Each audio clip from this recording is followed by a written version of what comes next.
क्या ताजमहल मोहब्बत की नहीं बल्कि जोर ज़बरदस्ती की निशानी है? जब भी बात होती है हिंदुस्तान की इज्जत की तो एक नाम पूरी दुनिया में हमारा सर ऊंचा कर देता है। वो है ताज महल।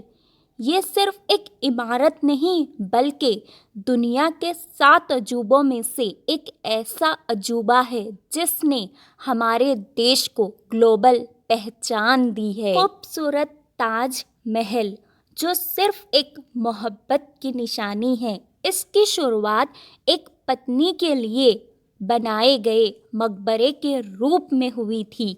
ये किसी जंग या बदले का नतीजा नहीं। फिर आज इसे धर्म और राजनीति के नाम पर बार बार टारगेट क्यों किया जा रहा है? क्यों हम उस इतिहास को भूल चुके हैं जिसमें राजा जयसिंह को शाहजहां ने जमीन के बदले 4 हवेलियां दी थी। ये पार्टनरशिप हिंदू मुसलमान भाईचारे का सबूत है, ना कि जोर जबरदस्ती का। राजा जयसिंह कौन है? राजा जयसिंह राजा मान सिंह का पोता है और राजा मान सिंह जोधा यानी हरकाबाई के भाई का बेटा है और जोधा अकबर की बीवी है और शाहजहां अकबर का पोता। इस हिसाब से ये सब लोग आपस में रिश्तेदार हुए। ये जमीन दे या ले, ये इनके घर की बात है।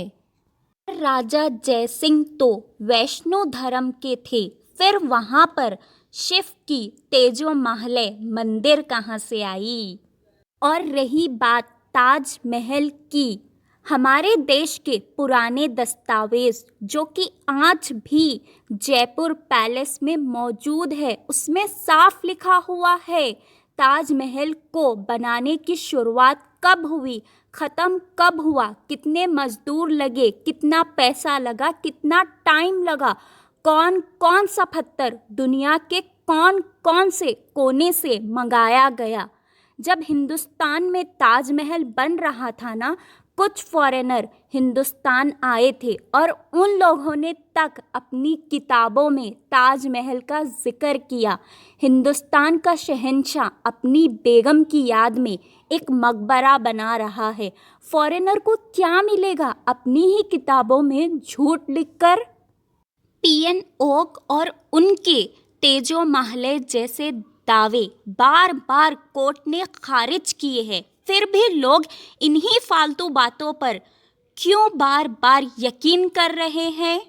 चलो फिर मैं भी एक फालतू दावा कर देती हूँ। The great wall of China एक मंदिर है, उसके ऊपर जाकर पूजा करने से स्वर्ग की प्राप्ति होती है।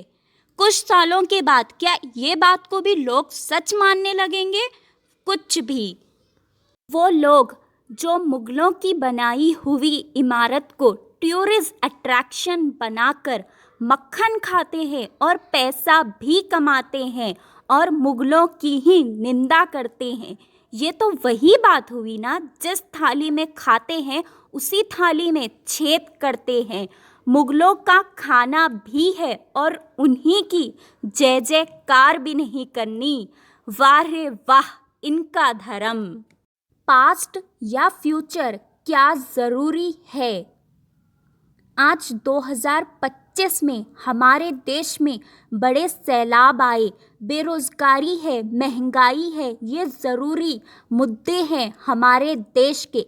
इस पर बात करो, काम करो, आने वाला फ्यूचर बेहतरीन बनाओ, ना कि जो बेहतरीन गुजरा हुआ पास्ट था उसे तबाह करो।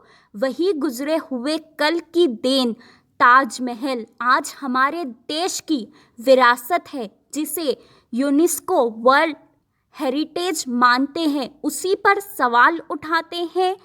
तो सोचो दुनिया हम पर हंसती होगी कि कैसे बेकार लोग हैं, अपनी ही चीज़ों की इज्जत नहीं करते। ये तो वही बात हो गई, बेटा खुद पूछे बाप से, बता तू मेरा बाप है या नहीं। बहुत शर्म की बात है ये हमारे देश के लिए। तो ये मुद्दा बार बार उठता है सिर्फ इसलिए कि ताजमहल को बनाने वाला एक मुसलमान था। क्यों ये बात कुछ लोगों से बर्दाश्त नहीं हो रही है? वो 20,000 हिंदू मुसलमान मजदूरों ने तो ताजमहल बनाते वक्त अपना धर्म नहीं सोचा, तो फिर आज हम क्यों उसे अपनाते हुए अपना धर्म सोच रहे हैं? क्यों ताजमहल को बार बार धर्म और राजनीति का मुद्दा बना रहे हैं? याद करो वो हमारे देश का नारा, हिंदू मुसलमान सिख ईसाई सब भाई भाई। क्या ये हम हिंदुस्तानियों की जिम्मेदारी नहीं है कि हम इस बेहतरीन इमारत की हिफाजत करें, ना कि इसके साथ कुछ लोगों को राजनीति का घटिया खेल खेलने दें? क्योंकि अगर ताजमहल को कुछ होगा तो हम हिंदुस्तान का नाम दुनिया के 7 अजूबों में से हटा हुआ देखेंगे। और दूसरा, ताजमहल बनाने की किसी की औकात नहीं, ना इस दौर में कोई है ना उस दौर में कोई था सिवाय शाहजहां के। ये बात मानो या ना मानो, सच यही है। आप सबको ये वीडियो कैसी लगी कमेंट में ज़रूर बताना। फिर मुलाकात